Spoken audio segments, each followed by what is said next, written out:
Namo tassa bhagavato arahato sama sambuddhassa. Namo tassa bhagavato arahato sama sambuddhassa. Namo tassa bhagavato arahato sama sambuddhassa. Dhamma bhikti sukang seti vipasena vipasanena cetsa arye bhavati te dhamme sada ramati pandita. Mereka yang mengenal Dhamma akan hidup bahagia dengan pikiran tenang. Para bijaksana bahagia setelah mendengarkan Dhamma yang dibaca.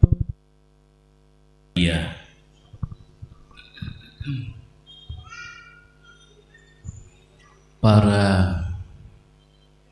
Rama, para pandita, bapak dan ibu, saudara-saudara, serta anak-anak sekalian yang berbahagia. Pada malam hari ini, kalau tidak salah, undangan yang disampaikan kepada saya adalah acara yang istimewa memperingati 20 tahun Wihara Santigraha Bro. Saya berpikir acaranya tidak seformal puja bakti. Acaranya seperti acara sedikit, mungkin ada sambutan atau mungkin juga ada pemutaran video, ada kesan-pesan dan lain-lain. Mungkin ada atau belum? Oh, ada. Tetapi di awal, sejak dari awal tadi acaranya seperti puja bakti, persis. Dan hari ini bukan hari puja bakti ya, bukan ya. Tetapi ini khusus tepat pada tanggal 2 Maret 2023 dan tepat 20 tahun. Dan kalau tidak salah dengar bahwa ketemu tanggal 2 itu belum lama, karena bongkar-bongkar foto-foto lama. Baru ketahuan lagi oleh pengurus yang sekarang ini bahwa tanggal 2 Maret adalah saat peletakan batu pertama gedung Dhammasala ini. Barangkali yang hadir di sini banyak yang menjadi pelaku sejarah, hadir pada saat itu, tapi lupa. Saya juga lupa. Ini diingatkan kembali dan baik sekali, dan tepat pada harinya. Hari ini kita melakukan puja bakti khusus, yaitu untuk memperingati atau merayakan secara sederhana hari jadi Wihara Santigraha Bro ini. Mungkin belum pernah sebelumnya, ya. belum pernah 20 tahun baru kali ini. Ini sangat baik ya, mengingatkan, dan malam hari ini juga ini sesuatu yang bisa dikatakan sebagai tanda-tanda baik Manggala Nimitta. Manggala Nimitta adalah tanda-tanda baik, bukan hari puja bakti, tetapi yang hadir malam hari ini ya, setelah ini disampaikan malam hari ini ada acara hadir, dan yang hadir yaitu dari semua kelompok golongan umur. Anak-anaknya juga banyak, karena memang anak-anak di sini banyak. Yang sekolah minggu biasanya hari minggu saya lihat banyak. Yang remajanya patrinya juga tidak sedikit. Tidak sedikit artinya banyak. Demikian juga yang dewasa, ya, ibu-ibunya yang sangat banyak di sini. Lalu kemudian juga bapak-bapaknya juga cukup banyak. Sampai ruang dhammasala ini penuh. Mungkin tidak pernah terpikir kita semua sama-sama. 20 tahun yang lalu ketika wihara ini baru selesai dibangun. Tentu kalau 20 tahun itu sudah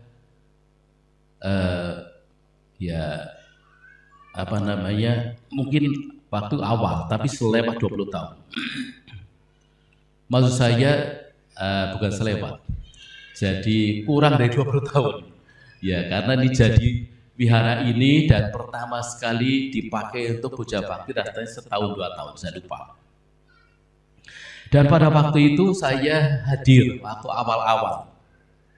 Yang hadir ini perlu dicatat, barangkali ibu ada yang hadir. Yang hadir di ruang dhammasala ini kebanyakan anak-anak. Ini sebarisan anak-anak, laki-laki atau cowok ini yang anak perempuan. Tetapi waktu itu jarang sekali. Jarang artinya sedikit sekali. Ibu-ibunya sama bapak-bapaknya, hampir semua anak-anak. Karena itu saya masih ingat saya mengatakan, hei Sio Titi, Sio Meme, saya mengatakan begitu. Sio Titi, Sio Meme, ya, selamat pagi, waktu itu puja bakti tidak salah. Lah ibu-ibu baru belakangan, ketika waktu itu acara apa, waktu itu belum ada puja bakti, setiap minggu sekali belum ada. Saya mengatakan ibu-ibu sebaiknya mengadakan puja bakti minimal sebulan 2 kali, Capgo, bulan terang dan bulan gelap. Nah setelah itu mulai rame dan bukan saja sebulan itu 2 kali, tapi 4 kali. Jadi kalau malam hari ini bisa penuh seperti ini, dan mungkin masih banyak yang belum hadir atau belum tahu ada puja bakti di lain kegiatan biasanya. Ini menunjukkan bahwa setelah 20 tahun umat Buddha Wihara Santigraha ini berkembang sangat baik, sangat pesat. Sampai dhammasala penuh. Biasanya kalau Sanggadana, Waisak penuh. Tapi jangan khawatir. Setelah 20 tahun Wihara Santigraha punya dhammasala paling luas.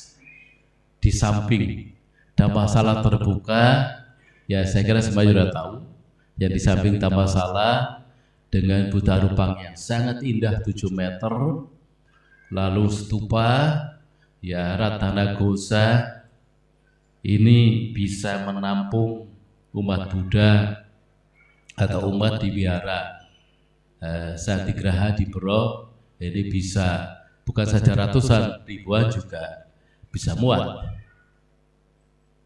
Jadi sekalipun dhammasala sudah tidak cukup muat, tapi ada dhammasala terbuka yang bisa muat lebih banyak. Ini tentu karena wihara ini terus berkembang umatnya, bertumbuh umatnya, tetapi juga bertumbuhnya umat, berkembangnya umat, juga fasilitas dibuat, fasilitas hal-hal yang memang dibutuhkan kemudian dibangun.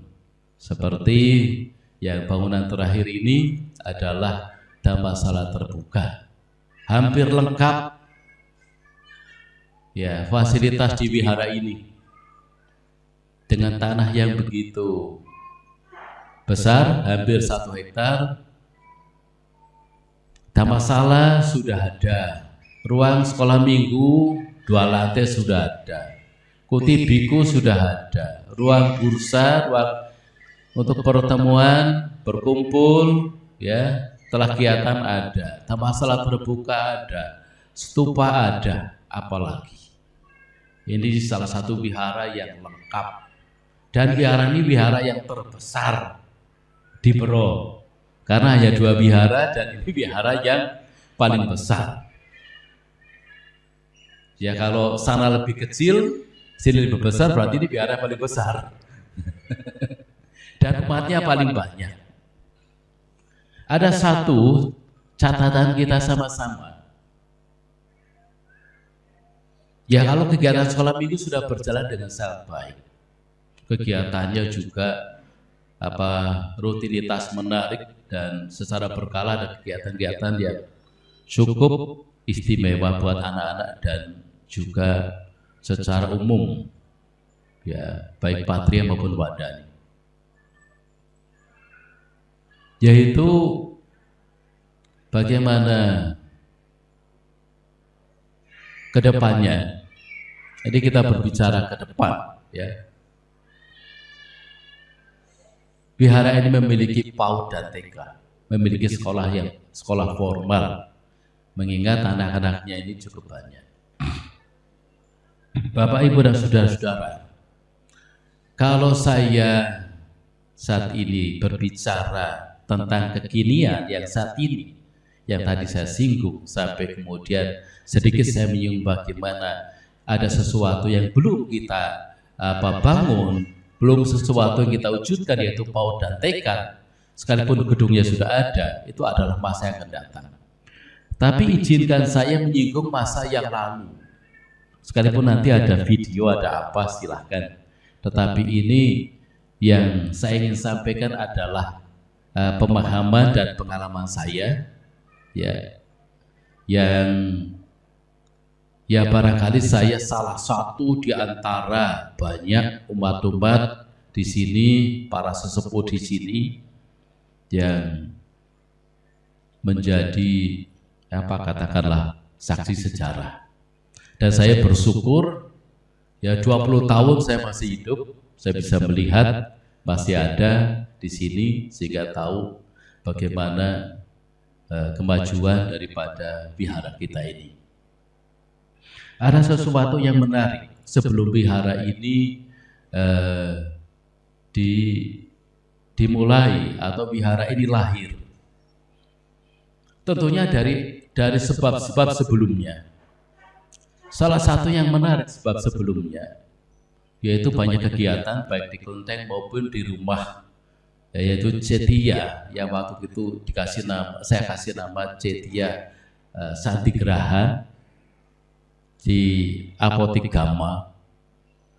Nah disitulah terbesit ketika Ibu Fenty, yaitu yang punya Apotik Gama itu, menyerahkan sebidang tanah ke saya untuk dibangun wihara. Disitulah baru berpikir di Bero membangun wihara. Lalu tanah itu setelah itu saya terima, sertifikat saya terima, lalu kemudian saya sampaikan ke yang lain, dicek. Ternyata tanah itu di jalur hijau. Di jalur hijau di airport, tanahnya masih ada. Dan kemudian tanah itu dikembangkan oleh beberapa senior, salah satunya adalah Pak Sindu, masih ada juga, bahkan Pak Sindu juga menanahkan tanah di sana untuk penambahan tanah wihara. Ya kita udah senang-senang, wah kita akan punya wihara ini, karena tadinya dari tempat yang lama itu masih pribadi dan juga belum betul-betul wihara untuk umat secara independen. Nah, ketika sudah mendapatkan informasi sana sini nggak bisa dibangun, lalu saya sampaikan sama Pak Budi Setiawan. Budi Setiawan waktu Wakapolda Kaltim. Wakapolda Kaltim itu jabatan yang tinggi, jenderal itu jenderal bintang 1. Dan kita tidak pernah punya Pak Budi jenderal bintang 1 ya saat itu, dan kebetulan saya dekat, ya karena saya sering ke rumah dinasnya. Lalu saya bilang sama Pak Budi bisa minta bantu enggak? Di Berok kita punya tanah, tapi katanya masuk jalur hijau. Ya Pak Budi bilang, oh Bante, nanti kita bereskan, kita sama-sama ke Berok. Nah sama-sama ke Berok, kemudian waktu ada Bante Suwijano, sama Bante Suwi ada fotonya mungkin kalau itu, sama Bante siapa lagi. Lalu kemudian saya ngurus semua itu, apa tiket-tiketnya dari Balikpapan ke Berok. Naik pesawatnya itu Fokker yang sekarang sudah nggak terbang lagi.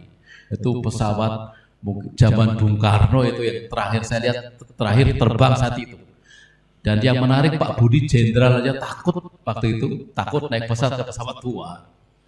Tetapi yang saya tidak pernah pengalaman yang saya alami, begitu sampai turun di airport Berok, airport yang lama sebelah lama itu, ternyata karena Pak Budi itu jenderal, sehingga disambut oleh ini pejabat Forkopimda, Forum Pimpinan Daerah kalau sekarang itu. Ada jaksa macam-macam, ada bupati juga ada. Baru kali itu saya itu ikut disambut ya turun dari pesawat sama pejabat-pejabat daerah. Seumur-umur tidak pernah, dan hanya sekali itu saya ikut disambut karena pejabat daerah di Berok itu menyambut Pak Budi. Wah, waktu itu rasa bangga juga ini. Sebagai biku disambut oleh pejabat-pejabat daerah. Tapi sungguhnya itu menyambut Pak Budi, bukan menyambut kami. Tapi kami ikut bangga. Nah, malam hari itu, malamnya ada acara. Itu acara pada waktu itu untuk galang dana untuk rencana wihara. Tapi ternyata itu juga tidak gol. Karena tidak gol itulah kemudian lalu ya terjadilah ya ada bisik sana bisik sini, nggak tahu bagaimana caranya. Kemudian saya dibisiki Pak Sindu, Bante ada tanah ini di sini, ayo Bante lihat. Nah setelah saya lihat, wah cocok ini. Lalu saya bilang setuju Pak Sindu. Waktu itu belum Pak ya, masih muda ya, masih muda itu. Waktu tua kan, itu Pak Sindu dulu ganteng sekali. Dan itu ketua pemudanya pada waktu itu. Sampai ke saya, Bante ini tanahnya di sini. Oh cocok ini. Udah, lalu kemudian saya mengatakan kita segera bikin acara saja, peletakan batu pertama. Nah waktu itu saya mengajak bante-bante, gak salah lumayan itu bantenya. Ada berapa, 6 atau 7 itu. Dan ternyata kalau ingat-ingat acara itu, hari itu hujan becek sehingga wah acaranya itu ya harus berbecek-becek ria ya. Nah tapi itulah awal mulai yang menjadi catatan pada hari ini mau dipakai sebagai hari jadi Wihara Santigraha, yaitu peletakan batu pertama pada tanggal 2 Maret. Nah kenapa tanggal 2 Maret ini kemudian ini oleh pengurus lalu dijadikan sebagai hari jadi, hari ulang tahunnya? Saya setuju aja, karena itu seperti lahirnya. Kayak bayi itu lahir itulah lahirnya. Jadi belum bisa apa-apa, belum ada apa-apa, lahir ya ada, ya apa adanya. Seperti anak lahir orang ya apa adanya kayak gitu. Nah itulah hari lahirnya. Ini juga saya pakai di Balikpapan. Hari lahirnya yaitu hari peletakan batu pertama. Hanya beda 3 tahun. Ya, Balikpapan tahun 2000, sini 2003. Karena itu wihara style wihara ini dan masalah ini hampir sama dengan Balikpapan. Kenapa? Karena arsiteknya sama. Arsiteknya sama, maka stylenya juga sama. Nah, ini sebagai pengingat kenapa peringatan ini tanggal 2 Maret karena hari jadi. Menjadi hari jadi karena hari lahirnya. Nah, ini adalah masa lalu yang dijadikan masa sekarang dan seterusnya untuk mengingatkan bahwa wihara ini ya dulunya seperti apa, setelah berproses selama 20 tahun seperti sekarang ini. Tentu ya semua tidak muncul begitu saja. Makanya ya di dalam Dhamma disebutkan segala sesuatu yang muncul itu pasti ada sebabnya, ada kemunculan bersebab. Ya. Tidak ada sebab tunggal atau sebab ganda. Semua muncul itu karena banyak sebab. Sama seperti wihara ini. Wihara ini juga munculnya karena banyak sebab. Banyak sebab yang melatar belakangi ini itu. Ya, dulunya ada kegiatan puja bakti anak-anak pada masa itu. Mereka rajin, mereka kemudian tidak ada tempat ini itu, kemudian muncul ya ini seperti pemimpin-pemimpin muda, ya, para biku datang dan juga orang-orang tua yang support, para sepuh support mendukung. Maka ya dengan munculnya ya mereka-mereka semua, munculnya para budiman, mereka yang menjadi donasi, menjadi donatur, yang memang sama-sama menginginkan ya adanya satu wihara. Nah, makanya kemudian ada mulainya peletakan wihara dibangun, dukung oleh banyak orang. Nah, ini karena tentunya dari kemunculan bersebab, karena adanya ini maka menimbulkan itu. Dengan tidak ada ini maka tidak ada itu. Tapi karena adanya ini dan itu maka kemudian adalah yang sekarang ini.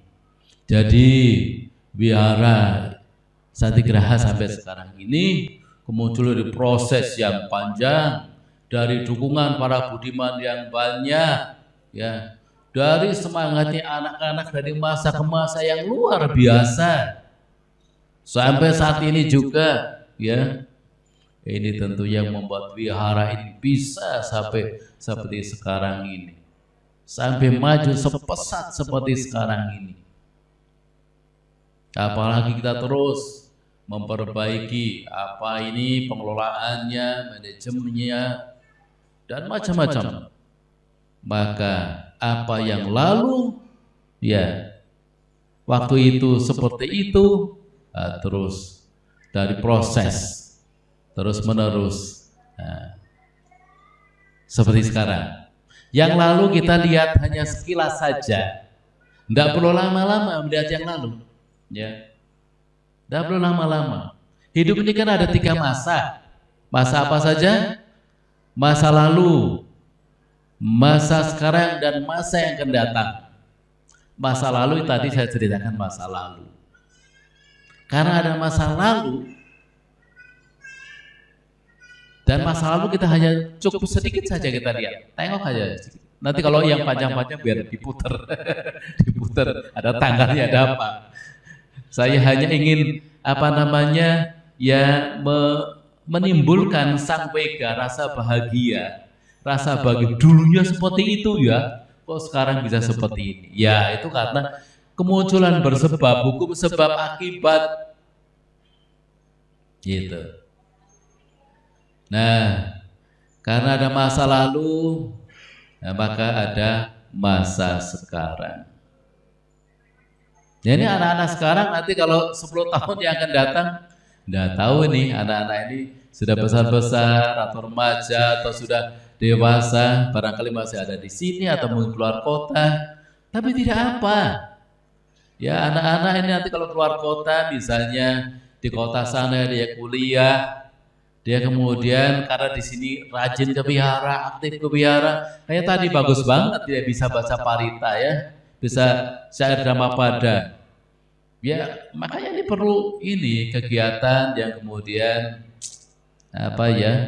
bisa diikuti anak-anak, mereka bisa belajar baca Dhammapada, parita, atau mungkin kegiatan lain-lain sekolah minggu. Karena di sini udah biasa, ya, kegiatan di wihara, berorganisasi. Nanti ketika dia pindah di kota yang lain, dia aktif di organisasi mahasiswa atau wihara di tempat lain. Bagus sekali. Kita yang mencetak awal. Kita yang mencetak awal, ya. Yang membentuk karakter kita wihara ini. Yang menikmati di sana-sana. Wihara-wihara di kota-kota yang menikmati tidak apa.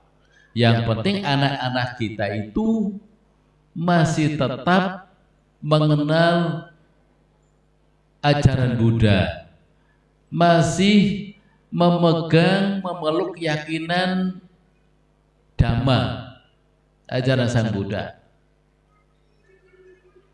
Dimanapun nanti mereka tidak masalah. Syukur kembali lagi, ya, syukur kembali, kemudian ikut mengisi, ikut apa, ya sama-sama mengembangkan, ya, dari segi mana tenaga, pikiran, materi, ya. Ya seperti ibu-ibu yang sekarang, ini kan 20 tahun yang lalu kan masih gadis-gadis. So memang sekarang udah jadi ibu-ibu aktif, diwandani, mensupport dan macam-macam ini. Ini luar biasa. Makanya wihara ini bisa maju. Itu karena dari generasi ke generasi terus bisa nyambung. Ini bagusnya wihara ini. Ini paling bagus ini saya pikir. Ya puja bakti bisa bareng. Anak-anak, remaja, pemuda, orang tua, ya, satu-satu kegiatan masing-masing. Nah, ini bisa ada keserasian, kesamaan, ya, dalam, ya, belajar, ya, dalam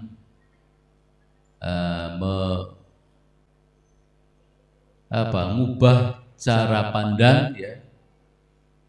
Apa maksudnya mengubah cara pandang? Ya dalam secara ini berpikir Buddhisnya, dalam pandangan Buddhisnya sama, ya, karena sama-sama ini belajar menyenangi parita, senang baca parita, bisa sama-sama berlatih meditasi, mendengarkan dhamma, ya, dia bisa sedikit mengerti, udah bagus. Dan saya tidak pernah mendengar di sini anak-anak ini yang rajin-rajin ke wihara. Pernah nggak anak-anak ini rajin ke wihara karena papahnya, mamahnya kasih iming-iming? Apa itu iming-iming? Hadiah, ya, hadiah. Ada enggak anak-anak yang rajin ke wihara kasih hadiah? Dari zaman dulu sampai sekarang ada enggak? Yang papah mamanya udah rajin ke wihara atau enggak pernah ke wihara, tapi ingin anaknya ke wihara. Kemudian kasih ini iming-iming, nak, kamu ke wihara ya. Kalau ke wihara nanti ini papa kasih hadiah HP Nokia, nah, misalnya. Atau kasih uang, ya 100.000 kalau mau ini ke wihara, atau mungkin 200.000 atau 500.000. Ada enggak? Ada enggak ada? Enggak ada ya? Ada enggak anak-anak? Ada enggak yang dikasih hadiah papinya, maminya? Ada enggak? Nggak ada ya? Jadi ke wihara mau sendiri ya? Wih, luar biasa. Padahal zaman Sang Buddha dulu ada. Karena anaknya itu tidak mau ke wihara, lalu ini ayahnya bilang sama anaknya, hei anakku, kamu pergilah ke wihara, dengarkan khotbahnya Sang Buddha, kamu catat itu apa yang Sang Buddha khotbahkan. Nanti kamu catat, kasih tahu ini ayah, kasih tahu papimu, begitulah kira-kira. Nah, anak ini pergi ke wihara, mau dia, karena apa? Karena dikasih hadiah, waktu itu mungkin kepingan uang emas, mungkin 5 keping uang emas. Nah, mau ke wihara, tapi di wihara ngantuk tidur dia. Nah, kemudian ayahnya lagi bilang, papanya bilang, kamu ke wihara lagi ya? Kamu kemarin kan ngantuk ke wihara. Kamu dengerin apa yang dikhotbahkan Sang Buddha. Nah, kemudian anaknya mau ke wihara. Karena dikasih hadiah lebih banyak lagi. Kalau kemarin 5 keping, 10 keping. Karena ayahnya ini orang kaya raya. 10 keping mata uang emas. Lalu apa anaknya? mau ke wihara dengerin, tapi dengar dia tidak serius juga, kadang dengar, kadang tidak, sehingga tidak bisa nginget. Ya kemudian kapan waktu lagi ayahnya bilang, kamu kalau bisa dengerin khotbahnya Sang Buddha, lalu kamu bisa mengerti, nanti tak kasih bukan hanya 5 keping mata uang emas, bukan hanya 10, tetapi 50 keping mata uang emas. Kalau perlu 100 keping mata uang emas. Karena ayahnya kaya. Nah kemudian anak ini pergi ke wihara dengarkan khotbahnya Sang Buddha. Nah ketika mendengarkan, dia mendengarkan dengan senang, dengan bahagia, ya. Dia bisa mengenal Dhamma. Dia bisa mengenal Dhamma, dia bisa mengerti. Akhirnya karena dia bisa mengerti, karena mendengar dengan jelas, maka mencapai sotapana. Sotapana. Sota itu mendengar. Pana itu mendengar dengan jelas, dengan mengerti. Jadi kalau bisa mendengar dengan jelas dan bisa mengerti dan memahami kebenaran, ya, dari Dhamma itu tercerahkan, maka itu mencapai sotapana. Akhirnya apa? Pulang ke rumah. Dia tidak lagi minta hadiah kayak sebelum-sebelumnya. Dikasih lebih banyak, enggak diambil. Makanya heran loh, yang kemarin itu begitu pulang minta hadiah, tapi yang ketiga kalinya tidak minta hadiah. Kemudian ini ayah daripada anak ini tanya pada Sang Buddha, Bante, loh anakku kok nggak minta hadiah lagi ya? Kenapa? Yang kemarin 2 kali minta hadiah. Lalu Sang Buddha mengatakan, oh Pasaka, itu anakmu sekarang sudah mencapai tingkat kesucian pertama, makanya nggak tertarik lagi hadiah-hadiah seperti itu. Nah itu, makanya ya untuk ke wihara tidak ya gampang. Zaman dulu pun ya ada seorang yang kaya itu kepada anaknya kasih iming-iming supaya ke wihara. Nah kalau anak-anaknya sekarang ke wihara tidak ada satupun yang karena iming ini luar biasa. Tapi ke wihara ketika bantenya ceramah, ketika pak gurunya ceramah, ngerti enggak? Nah itu, jadi ke wihara sudah tanpa iming-iming, mau sendiri, semangat, punya ketergugahan, saya harus ke wihara hari Minggu, saya harus ke wihara karena puja bakti, bagus banget. Artinya mengembangkan pikiran baik, ingin berbuat baik, menambah karma baik, lebih baik daripada yang sudah baik. Itu luar biasa. Tapi harus ya mendengarkan, harus belajar. Karena dikatakan ia yang mengenal Dhamma akan hidup bahagia dengan pikiran tenang. Jadi kenapa pikiran kita tidak tenang? Kenapa pikiran kita ini gelisah? Kenapa pikiran kita takut? Kenapa pikiran kita cemas? Karena kita saat itu tidak mengenal Dhamma. Karena pada waktu itu pikiran kita tidak diisi dengan nilai-nilai luhur, nilai Dhamma. Ya. Tidak ada cinta kasih sayang, tidak ada ketenangan, tidak ada kebahagiaan. Nah, kalau orang mengenal Dhamma, maka orang itu pikirannya tenang. Kalau pikirannya tenang, maka pikirannya bahagia. Nah, Dhamma yang dipaparkan oleh para Arya, oleh para biku, oleh para pandita, oleh siapapun, kalau Dhamma itu didengarkan dengan baik, maka seseorang itu menjadi tenang pikirannya. Itulah yang diperoleh, itulah manfaatnya mendengarkan Dhamma. Itulah manfaatnya belajar Dhamma. Sesungguhnya mendengarkan Dhamma juga sudah praktek Dhamma. Maka salah satu ya dari 10 kebajikan adalah mendengarkan Dhamma. Kalau bisa memberikan dhamma sangat bagus sekali. Tapi kalau misalnya, wah saya nggak bisa itu ngomong di depan orang banyak, saya masih senangnya mendengar, nggak apa-apa. Itu artinya sudah berbuat kebaikan, menambah kebajikan. Tapi masih banyak lagi. Misalnya berdana, melepas apa yang dimiliki. Ibu-ibu biasanya kalau para biku datang dana makanan, bukan juga anak-anak juga begitu ya biasanya hari Minggu. Itu sudah berbuat kebaikan, ya.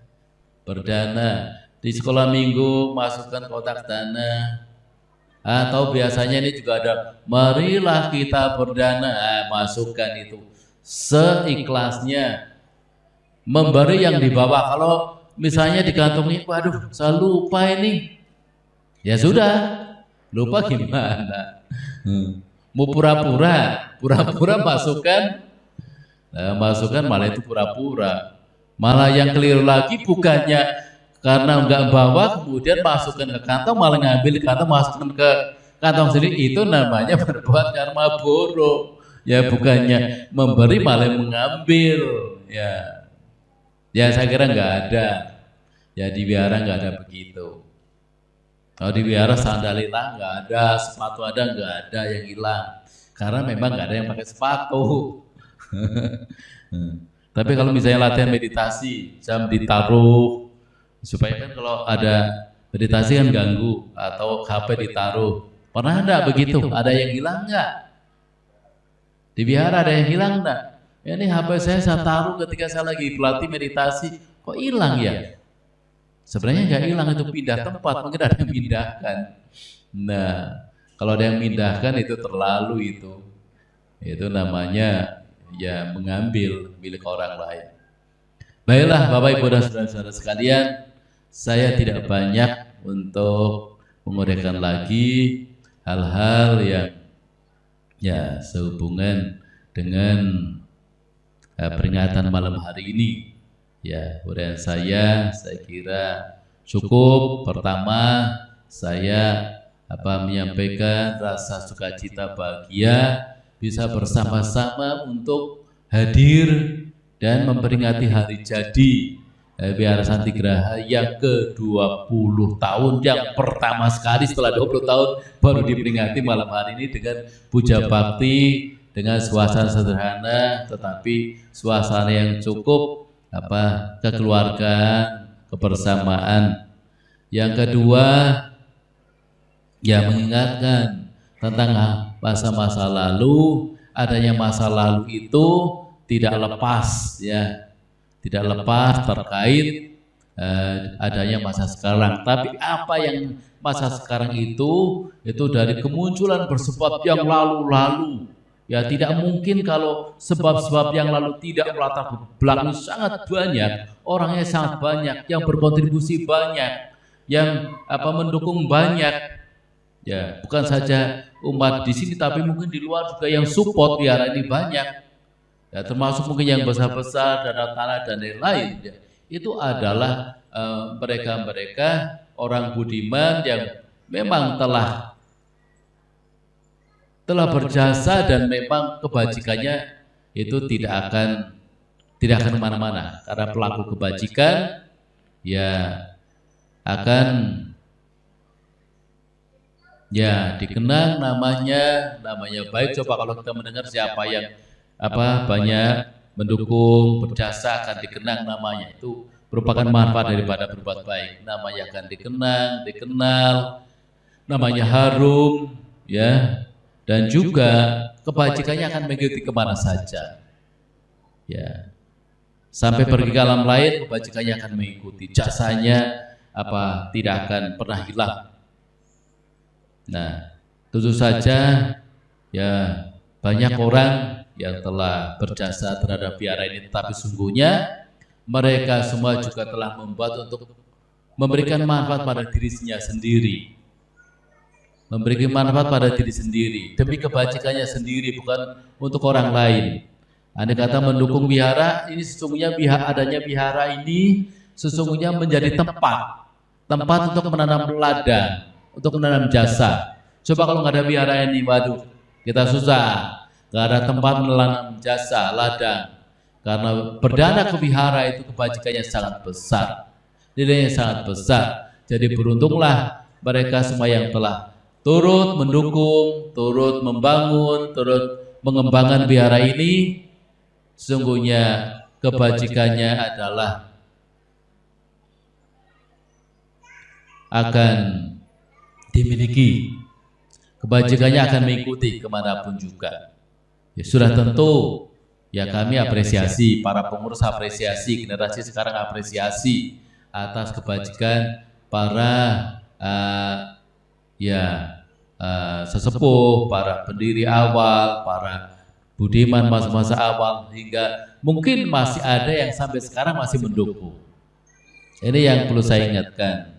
Itu semua menjadi kebajikan bagi dirinya, dan wihara ini menjadi ladang jasa. Dan wihara semakin maju ini tentunya juga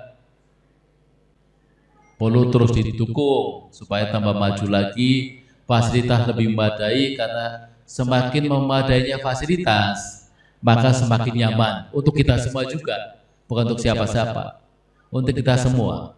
Ya, jadi semakin nyaman, semakin senang tinggal di wihara, lama-lama di wihara untuk berbuat kebaikan.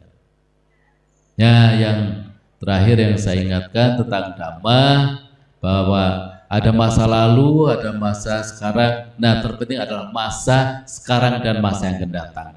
Masa sekarang, mari terus kita berbuat kebajikan, menambah kebajikan, lebih rajin, sama-sama berbuat baik di wihara, menjalankan ajaran Sang Buddha dengan penuh keyakinan apakah dana, kemurahan hati, kemoralan, lima sila seperti tadi, juga berlatih meditasi agar supaya hidup kita makin bahagia karena kita menimbun kebajikan, karena kebajikan mendatangkan kebahagiaan. Selamat atas hari jadi atau Dirgahayu 20 tahun Wihara Santigraha. Semoga maju dan jaya selamanya. Anumodana sampai sata bhavantu sukhitata. Sadu. Sadunya sama-sama dong, yang keras. Sadu, sadu, sadu. Ya gitu. Pak, ingat kan cerita Bante yang lalu kapan?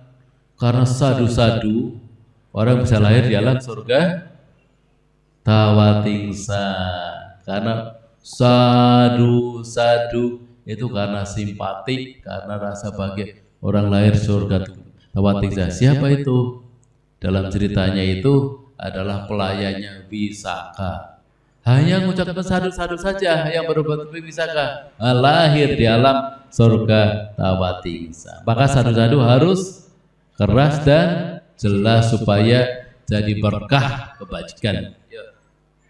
Sekian.